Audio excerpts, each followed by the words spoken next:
Hello, this is Workbench, episode 11. I'm Seth Werkheiser, along with Bill Meese, two people who work in music and love technology, sharing our nerdy knowledge to help make your work easier and more manageable. Welcome back, Bill. Hi, Seth. Hello. Oh, Seth. It's been a good day, right? It has not been a good day. I've had a plethora of first world problems today. I saw a tweet about no nap for the child. Yeah, that was the least of it. Let me jump in on the tech side because Sure. we did a show not too long ago about online backup and storage and Backblaze and MyCloud. Yes. You name it. We did a whole episode on backup. Let me give you the short version of this story today. My beautiful, smart wife. Yes. I love her to pieces. She is the best. But she dropped her phone a couple of weeks ago, and a hairline fracture went across the center of her iPhone 5S. Oh. And I said, careful, you drop it again, it's not going to be pretty. No. Dropped it again a couple of weeks later, and it looked like a monkey donkey punched it. And it was destroyed. Yeah. To the point where I was like, I didn't know how she was using it. And so we researched our options as far as fixing your screen. And there's a billion of them out there.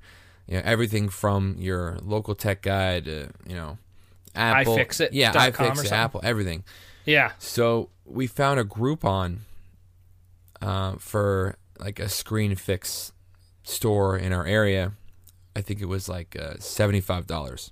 Okay. And anyone who's broken an iPhone screen in the past knows that through Apple, I think it's like $150 or $160 or something.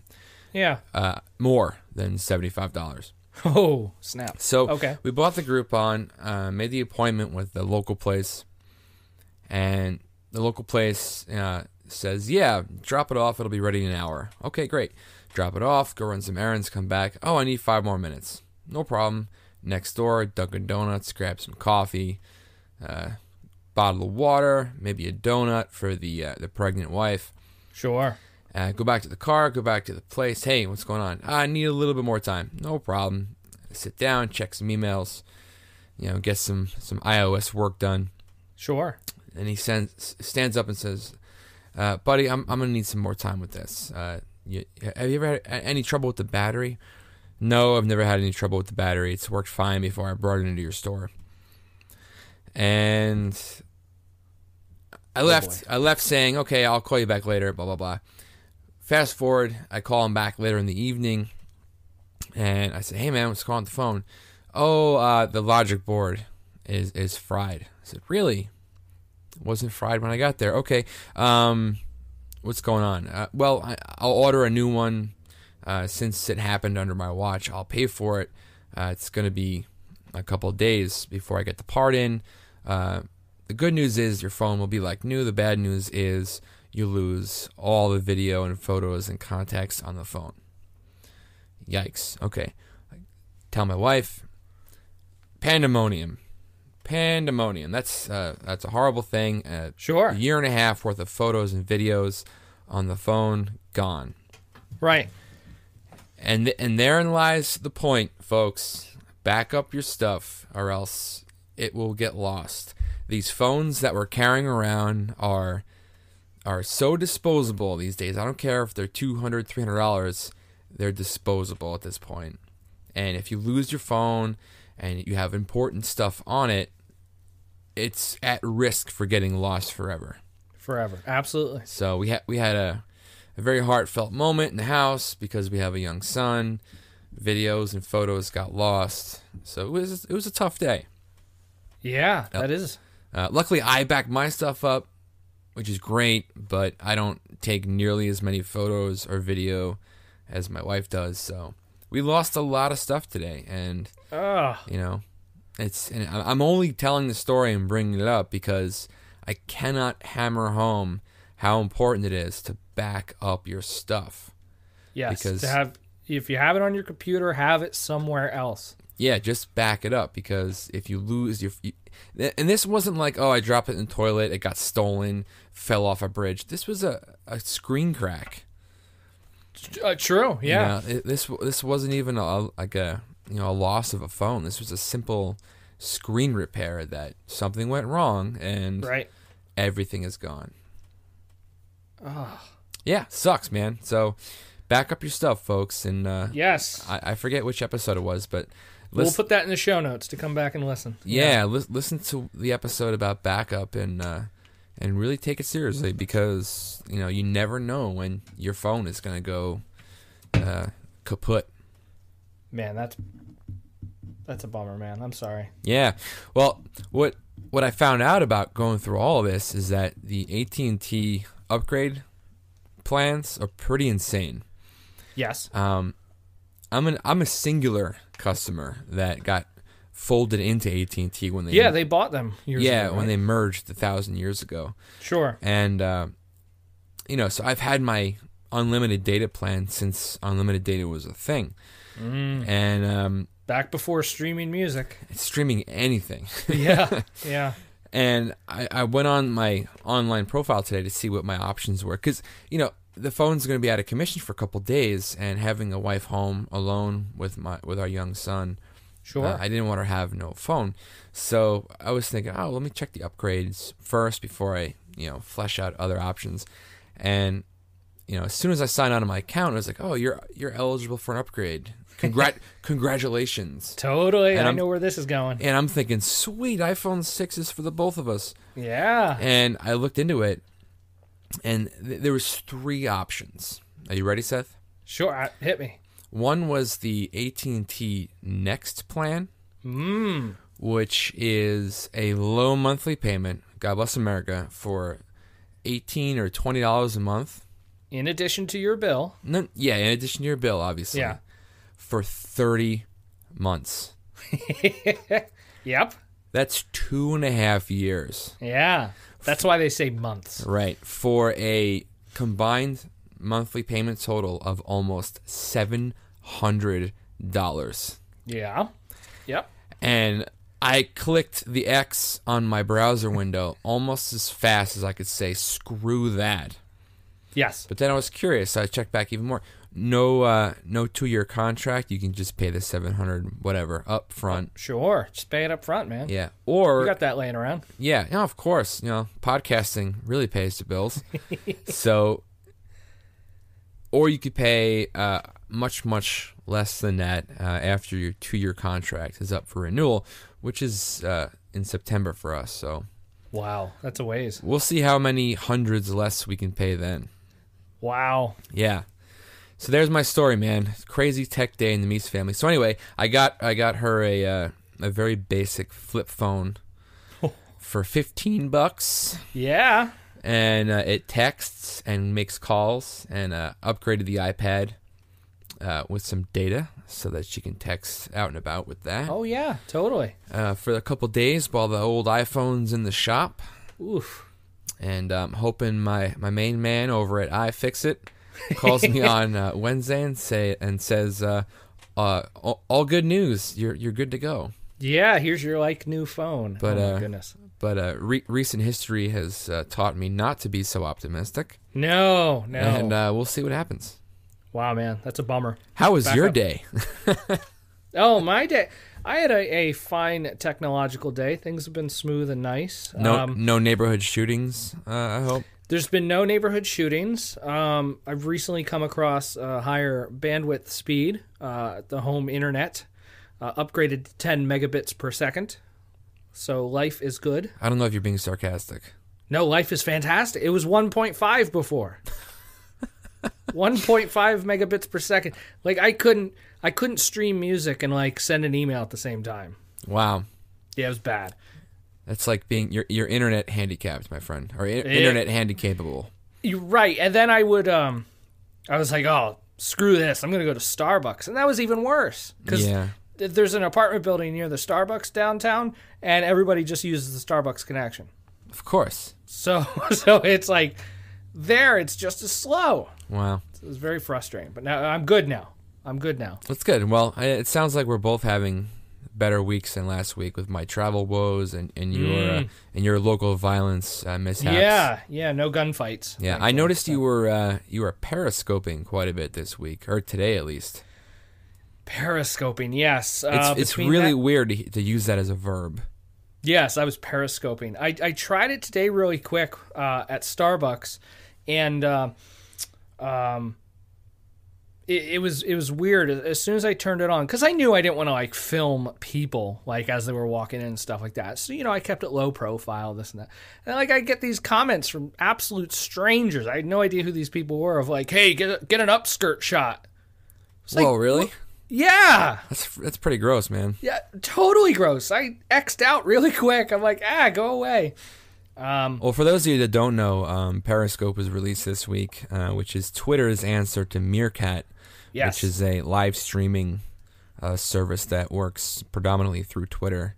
Yep. And here in New York, it couldn't. I mean, I don't want to say better, but it couldn't have been more well timed. That there was a big explosion and fire.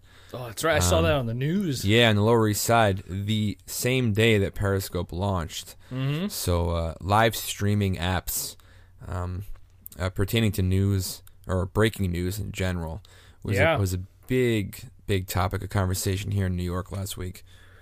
And I noticed you're not enabling your Periscopes to rebroadcast. No. Well, I didn't want to rebroadcast the Starbucks one. And I did do another one of me drawing, but it wasn't very visually appealing. So I didn't have that for rebroadcast. But I'm getting a feel for it, and I think maybe down the road I'll probably do something with it. Well, speaking of being appealing, I live streamed my commute to work. You did. I was involved in that. Yes. Yeah, you were one of the few, and thank you for that. Yeah, absolutely. But I did so just to kind of experiment and see what happened. And I think it was a success because the previous day I saw people live streaming themselves, reading books and checking email. So I figured, my drive into work would be way more exciting than that. And yes. And the 15 brave souls that tuned in to watch me drive to work proved that right. And I guess it was more exciting than watching paint dry. So I appreciate that. And really one of the best examples, at least like within our little circle, is definitely Tom Mullen at Washed Up Emo. When he did a live taping for a podcast, one of his Washed Up Emo podcasts. Oh, really? Modern Vinyl, I think it was, yeah. The dude from Texas is the Reason, and some other huge emo band whose name is slipping right now. I'll link that up in the show notes. That's awesome. Yeah, but it was a panel, because they're taping a podcast, kind of like what we're doing, but he streamed it live. So from his phone that was there on the table, you could see him and the other panel people all answering questions and all this and all that. It was like live as it happened. It was really cool. See, that's really cool. I mean, as an avid podcast listener, yeah, I can't see myself getting as much value out of that as listening to the actual podcast. Sure. But it's still something I would I'd be interested in checking out as it was happening. But I don't think any longer than 5 minutes. Right. Because you it's tune tough in. Trying to tune into live stuff on the internet, because when we're all on the internet, we're all so busy. I mean, I was able to watch it for a little bit, but life is happening all around me anyway. So yeah, the whole live streaming concept is pretty interesting to me because the internet and media in general has been trending towards when I want it, when I can consume it. Yeah, on demand. On demand mentality. Yep. And live streaming kind of goes directly against that. Right. It obviously, I feel like it has its place. Sure. Very specifically in the breaking news genre. Yeah, but then there's bands doing live chats online. Yeah, I guess so. There's not a lot of limits that you can do that. I mean, that's super duper planned in unlike news, but a live chat online. That stuff's planned in advance. So. Yeah. Well, at any rate, it's still pretty young. Yes. Even though Ustream's been around forever. Right.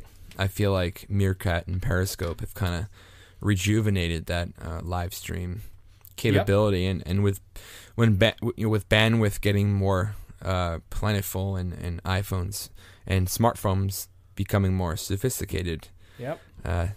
Who needs body cams when you have live streaming phones? It's kind of controversial, but I keep telling people now we can watch cops shoot people in real time. Well, even when we can see cops in real time, it doesn't matter that much. But I hear what you mean. On that note, the Workbench podcast goes political. We lost 14 11. listeners.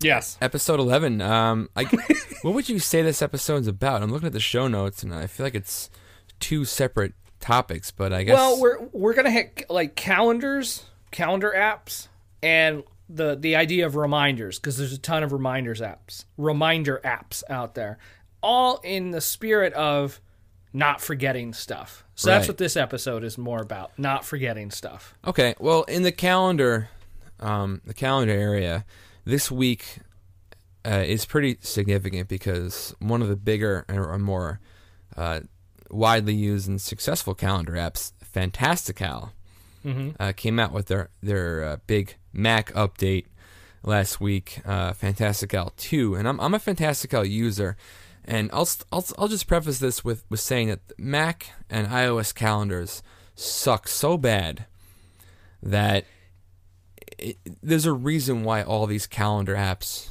are out there, and honestly, they're all better than the Apple calendar apps. The Apple calendar, I think, is fine if it's just you. Right? Yeah, sure. If it's like, a piece of paper is great if all you're writing down is 3 things a day. Right. But if you're anyone that's scheduling, calendar stuff with even one other person, or let alone a team of people, or let alone on multiple calendars, you're probably already searching for other calendar solutions. And Fantastical is a really good one. And this week they came out with their new one. I haven't even touched it yet because it's $40, and as much as I love those people, I'm not ready to plunk down $40 for a calendar app. Especially if you have something that works already, right? Yeah, and it works fine. I know my buddy over at Mac Power Users, David Sparks. You can catch him at Mac Sparky on Twitter. Mm-hmm. He did a very in-depth review of it. I think he was one of the beta users, and he's probably one of the more formidable sources on Fantastical on the internet. So we'll put that in the show notes. Yeah, definitely. But Fantastical is great. I use it across all my devices, and I would say it's more of an iOS app, but it still works pretty well on your desktop. It functions primarily in the menu bar. Yeah, I've seen that. And it pops down when you need it. And the best part about Fantastical is that it learns as you type, which is pretty awesome. You can type, lunch with John at 7 p.m. at Chili's in, San Antonio, Texas. Rehoboth Beach, yeah. You're right, and it will recognize that text and populate your calendar entry. That sounds nice. And, with a few fancy shortcuts, it'll even recognize which calendar you want it to go on. So I've been using that for a while. But I will say there are some iOS calendar apps that have come out and or have had updates in the last couple of weeks that I'm using myself. One being the Google Calendar app on iOS. It's pretty awesome. I'm not gonna lie. Like, I've been using that for a couple of weeks now. Is it a standalone app, or is it in the Google Chrome browser? No, it's a standalone app, which cool. which is what makes it so important. And it works with all platforms, Exchange included, which is often the excluded black sheep of the calendar family because, Microsoft, what's up? And it works great, and it works really great. It's very pretty as an app, I can say. And like, if you type in lunch with Seth tomorrow at 12, it'll put like these nifty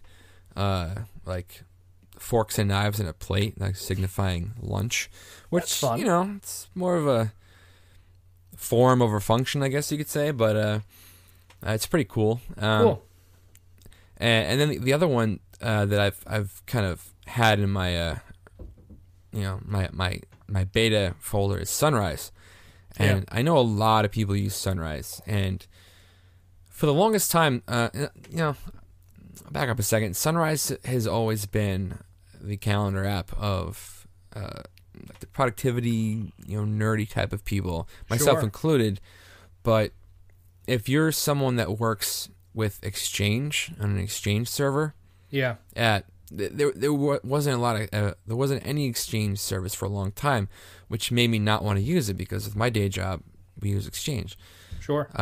But in preparation for this show, I was looking over some stuff, and I noticed that on the iOS version of Sunrise, you can now use Exchange, which is pretty awesome. So I got really excited, and I downloaded it on the iPad and my iPhone. I'm like, sweet, here we go, Sunrise all the way. Screw you, Fantastical. And I went to my desktop, and I downloaded Sunrise, and they still don't have Exchange supported. Weird. It's like, it sucks. Weird. So now, on my phone, I have Fantastical, Google Calendars, and Sunrise, just kind of toggling between the three, trying to decide which one I like. Right. And I like all of them, to be honest.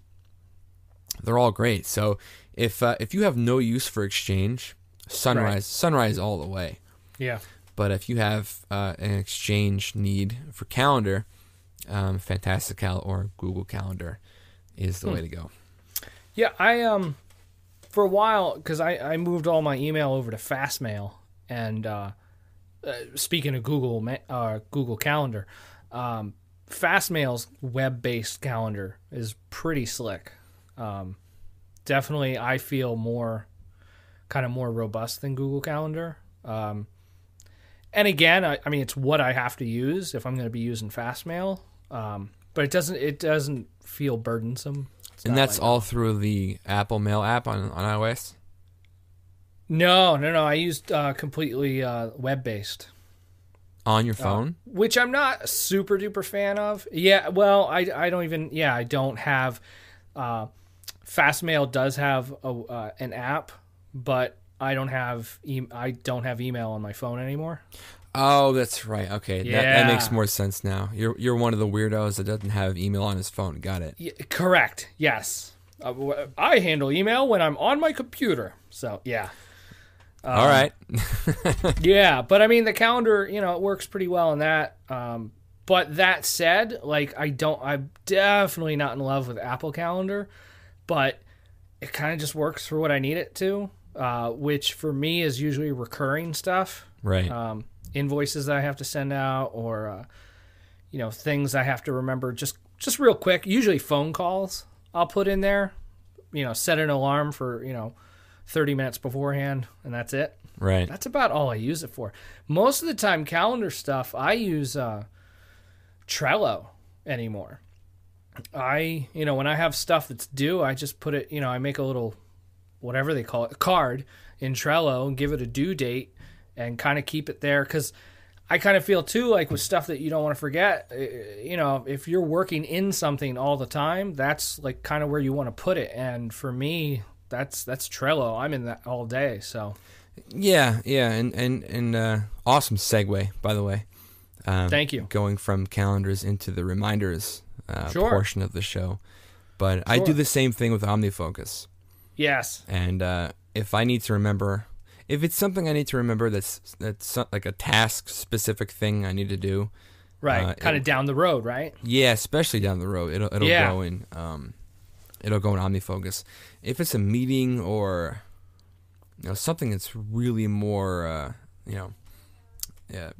time and place based. Sure. It'll be a calendar entry, but yeah. Let's dive into some of the reminders solutions. And I say let's solutions. Let's start this off. Go ahead. No, I say solutions because it's not always an app, but it's... Sure. There are some other systems in place that help people remember stuff. I just want to echo some of our notes that we have for the show, and Evernote reminders suck. I want to say that. Yeah, I mean, they work. Let's just put it that way. Kind of. But, I guess. And I'll back up a second. Me and Seth absolutely love Evernote. We use it every day, all day. I'm a premium user. I don't know if you are. Not at the moment. Yeah, I've been a premium user for, I can say years at this point. Yeah. I love Evernote, but their reminders and their chat platform, while we talk about it, is really no good. I mean, no, they are very good at what they are, but kudos to them for trying to branch out and be different things. But it's an age old thing of just stick to what you're good at. And yes, I mean, the reminders work, but I don't know. I guess if you're using Evernote and only Evernote, right, as your one and all system of everything, sure, fine. But I don't know anyone that does that. So no.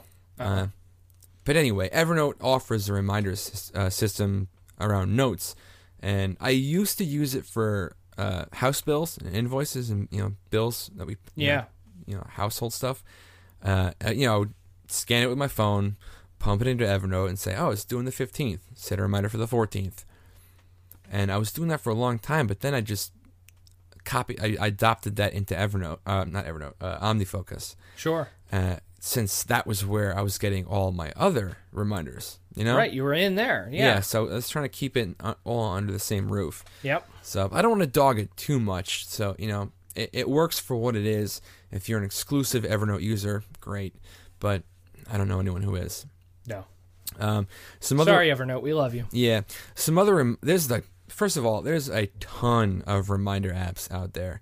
If you go in the App Store and look for, oh my God, to-dos or reminders, it's 8,000 things.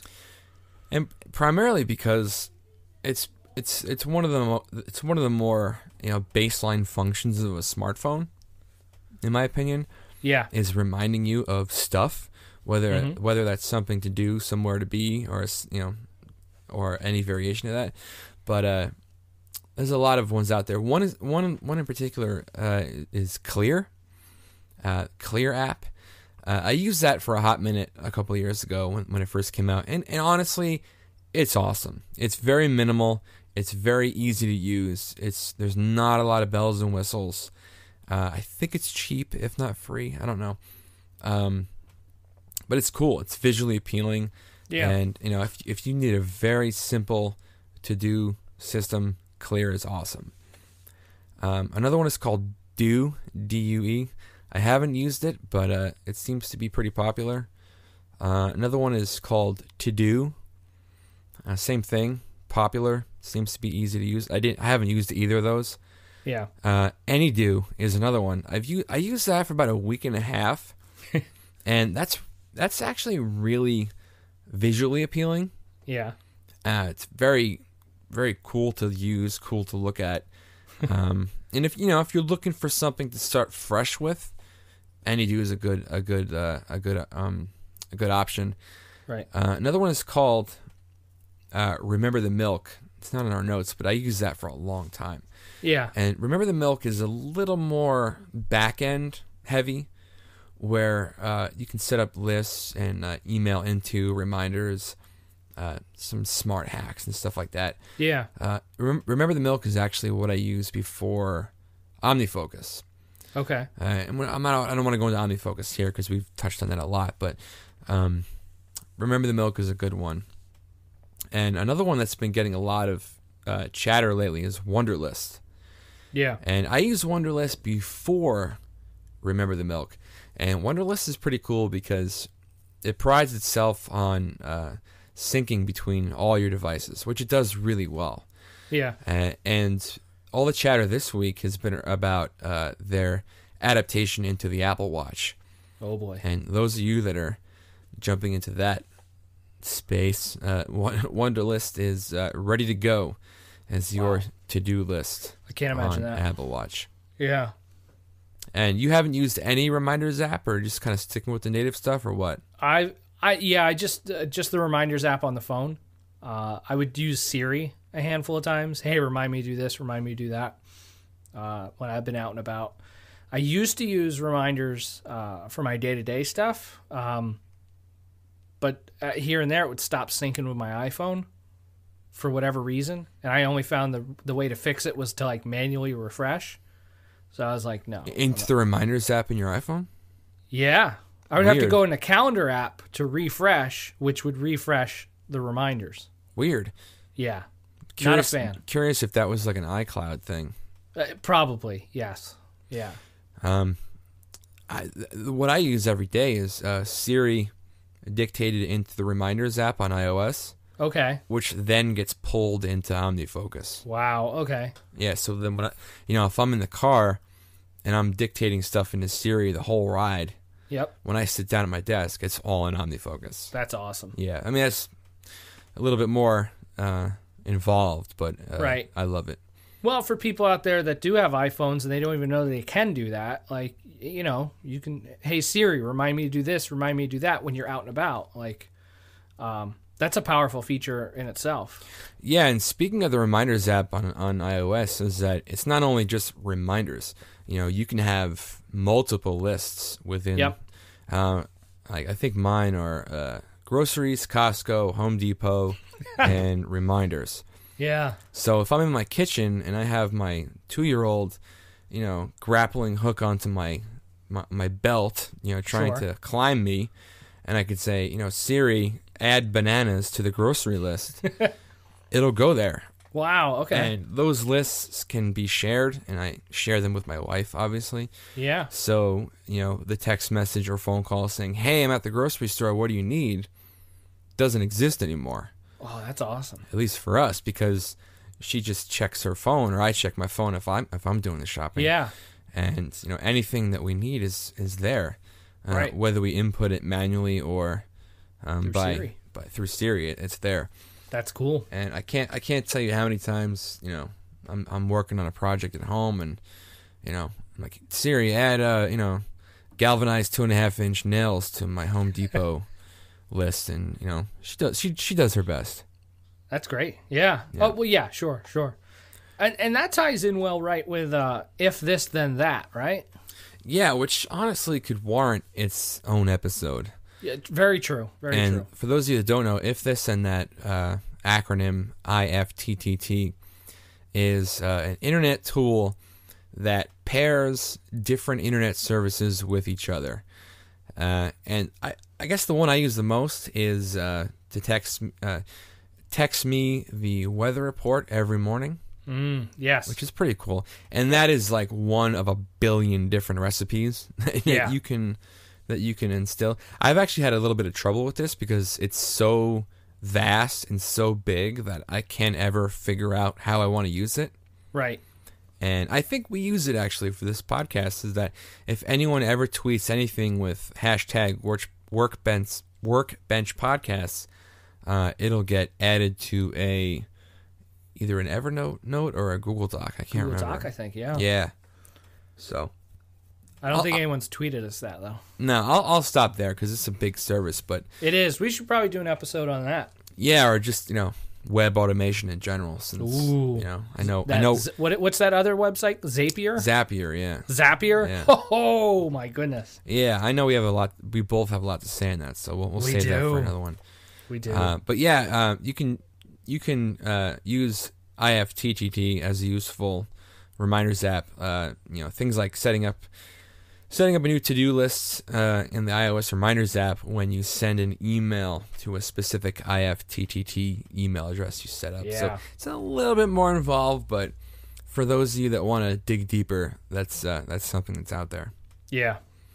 And I gotta link that up in the show notes. Yeah. Yeah, for sure. And I gotta say, doing some prep for this show, I found an app called Time Since or Time Until. Oh. And for anyone that utilizes the countdown Apple widget, for those of you that still use Apple widgets, this is the iOS answer. Now, I guess, having a day job that is heavily involved around dates and calendars and, blocks of time in between certain things, and having a family that has things planned, whether they're trips or birthdays or specific events. I'm always very fascinated by how much time I have left before something happens. Ooh. And this app has been pretty cool as far as keeping a countdown of how much time I have left before something happens. Or how much time has passed since something has happened. So, oh wow, if you did something nice or you did something significant, mark it in your phone. Wait, check back in a few weeks. It's like, oh crap, it's been 4 weeks since I bought my wife flowers. I should probably do that again. Right, or did 4 push-ups. Or did 4 push-ups. Right. Yeah. So that's pretty cool. Well, yeah, I like it. But that's kind of the basic 101 of reminders, apps, and calendars. Yep. That you can implement. As always, use what's right for you. I mean, Jesus, for me, I use probably 5 or 6 different apps listed here in combination to make it work for me. So. Right. Yeah. Never be afraid to play with a bunch of them and see what works for you. So. Right. And if you have one that you think is awesome and you swear by it, by all means, get in touch with us. Let us know. Yeah, for sure. So. Cool. And that's about it, man. You have anything else, Seth? No, that's it for me, man.